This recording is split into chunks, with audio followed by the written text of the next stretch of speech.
आज का प्रोग्राम अच्छा रहा और आज के प्रोग्राम की जो थीम थी वो ये था कि एकता, विश्वास और विकास के विकास बढ़ावा देने की मीडिया की भूमिका क्या है।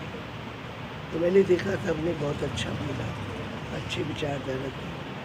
और जो क्योंकि ये जो थीम है वो मेरी बहुत पसंद की थीम है, क्योंकि मेरा यही लक्ष्य रहता है कि जहाँ एकता है वहाँ शक्ति है, जहाँ एकता नहीं वहाँ कुछ नहीं है।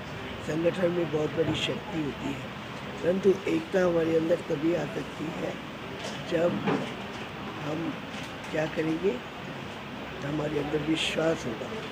परंतु विश्वास कैसे पैदा होगा? विश्वास जब हम एक दूसरे की रिस्पेक्ट करेंगे, एक दूसरे के विचारों की लेन देन करेंगे, एक दूसरे को आगे बढ़ाएंगे, एक दूसरे के साथ एडजस्ट होकर के कार्य करेंगे, तो विश्वास अपने आप में पैदा होता जाएगा और हम आगे बढ़ते जाएंगे, है ना। और यहाँ पर एक ही बात सिखाई जाती है, एकता को कायम करने के लिए विश्वास का होना। जहाँ विश्वास है, एकता का और विश्वास का समन्वय है, वहाँ विकास का बोलबाला है। आज विकास जो है, भौतिक उपकरणों का तो विकास हो रहा है, उसका प्रयोग भी हो रहा है, उससे असंभव कार्य भी संभव हो रहे हैं, परंतु मानसिक रीति से विकास थोड़ा सा घटता जा रहा है, क्योंकि लोगों के पास न शांति है, न पवित्रता है, वह सुख की नींद सो सकते हैं, कुछ भी धैर्यता से कुछ भी कार्य नहीं कर सकते हैं।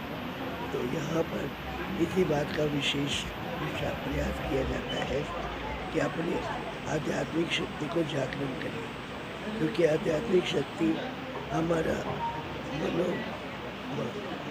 क्या है, उसको बहुत अच्छी तरह से लाती है, हमारे को अंतर सत्यता का ज्ञान देकर अंतर्मन की ओर ले जाती है, जिससे हमारी इच्छा शक्ति एकाग्र होती है। और एकाग्रता जहाँ है वहाँ सफलता ही सफलता है, वहाँ विकास ही विकास है। तो हमारे यहाँ पर कैसे उस आध्यात्मिक शक्ति को या राजयोग मेडिटेशन को प्रतिदिन अपने जीवन के अंदर लाए, और जब तक प्रतिदिन इसका अभ्यास नहीं करते हैं तो हमारे मनोविकार भी खत्म नहीं होते हैं, क्योंकि मनोविकार हमारे अंदर जन्म जन्मांतर से वास किए हुए हैं। उनके कारण हमारा मन, हमारी बुद्धि, हमारे कर्मों में मैलापन आ गया है, और उस मैलेपन को हम तभी दूर कर सकते हैं जब योग साधना करेंगे और शक्तिशाली ज्ञान होगा, व्यवहारिक सद्विवेक होगा और आध्यात्मिकता की पुष्ट होगी।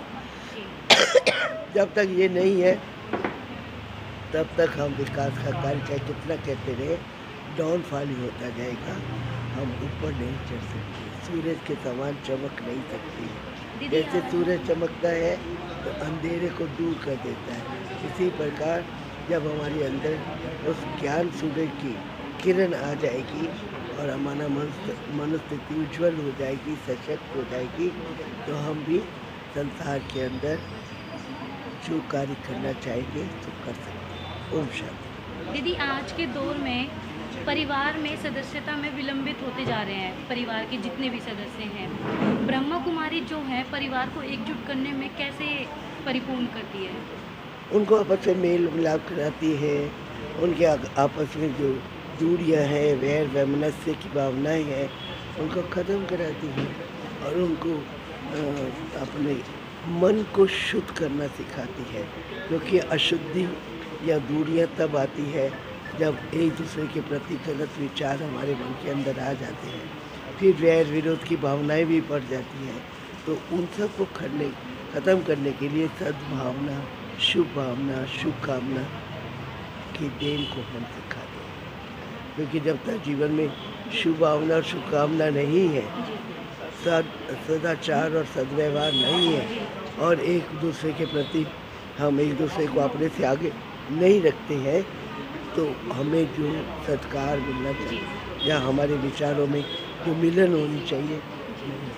आज के प्रोग्राम के बारे में जो हमारा टॉपिक था यूनिटी और एकता के बारे में, तो उसके लिए हमारे मनुष्य के जीवन में बहुत अच्छा सब कुछ भगवान ने दिया हुआ है, लेकिन थोड़ा सा उसमें अगर आध्यात्मिकता मिल जाते और ये सोना में सुहागा जैसे कहते हैं, तो आज सारे मीडिया वाले बहुत खुश थे, बहुत अच्छे लगे। हमारे ही भाई हैं, लेकिन उन्होंने भी सहयोग दिया इस टॉपिक को, तो आगे चल कर के एक से डबल हो के सब इस बात में आगे बढ़ जाएंगे।